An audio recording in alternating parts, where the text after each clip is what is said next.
আন্দোলনের ঘোষণা হওয়ার কথা ছিল, সেই ঘোষণা কিন্তু দেওয়ার আগেই একদল আসলে বিক্ষোভ করছে। তা আমরা যতটুকু জানতে পেরেছি, তারা বিভিন্ন বেসরকারি বিশ্ববিদ্যালয়ের শিক্ষার্থী, তারা বলছেন যে শুধুমাত্র নিয়ে এই নতুন ছাত্র সংগঠন আত্মপ্রকাশ করছে আর এই তারই প্রতিবাদ করছেন, এবং কিন্তু উপস্থিত হতে পারেননি এই প্রতিবাদের মুখে বা বিক্ষোভের মুখে।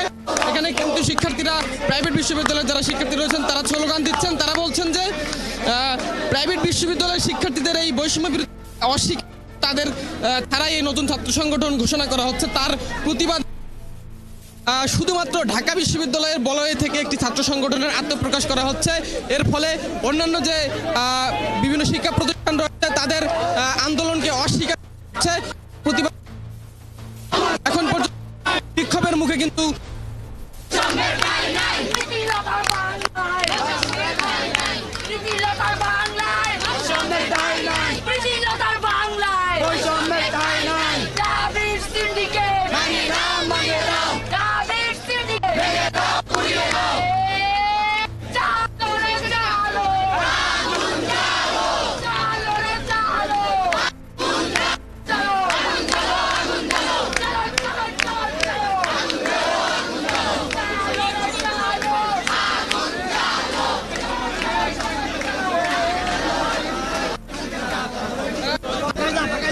এখানে বিক্ষোভ শিক্ষার্থীরা করছেন, তাদের কাছে আমরা একটু জানতে চাই আপনাদের আসলে আজকের আমাদের মূল উদ্দেশ্য হচ্ছে গিয়ে ঢাকা বিশ্ববিদ্যালয় কেন্দ্রিক যে একটা সিন্ডিকেট, ঢাকা বিশ্ববিদ্যালয় কেন্দ্রিক যে একটা প্রায় বাজারের কমিটি দেওয়া, ওই কমিটিটা আমরা মানি না।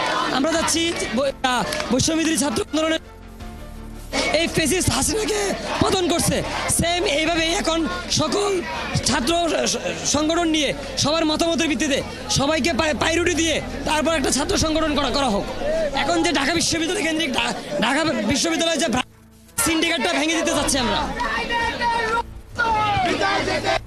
আন্দোলনকারী শিক্ষার্থীরা কিন্তু যেহেতু ছাত্র আন্দোলনে প্রকাশ করছে, তাদের সবার সঙ্গে পরামর্শ করা হয়নি, সবার মতামত নেওয়া হয়নি। সেই কিন্তু তারাও বলছেন যে যখন ঢাকা বিশ্ববিদ্যালয় ক্যাম্পাস সহ বিভিন্ন শিক্ষা প্রতিষ্ঠান বন্ধ ঘোষণা করা হয়, তখন কিন্তু এই বেসরকারি বিশ্ববিদ্যালয়ের শিক্ষার্থীরাই রাজপথে থেকে বৈষম্য বিরোধী ছাত্র আন্দোলনকে এগিয়ে নিয়ে যায়। মাহিন ইসলাম পাবেল, নিউজ 3i, ঢাকা।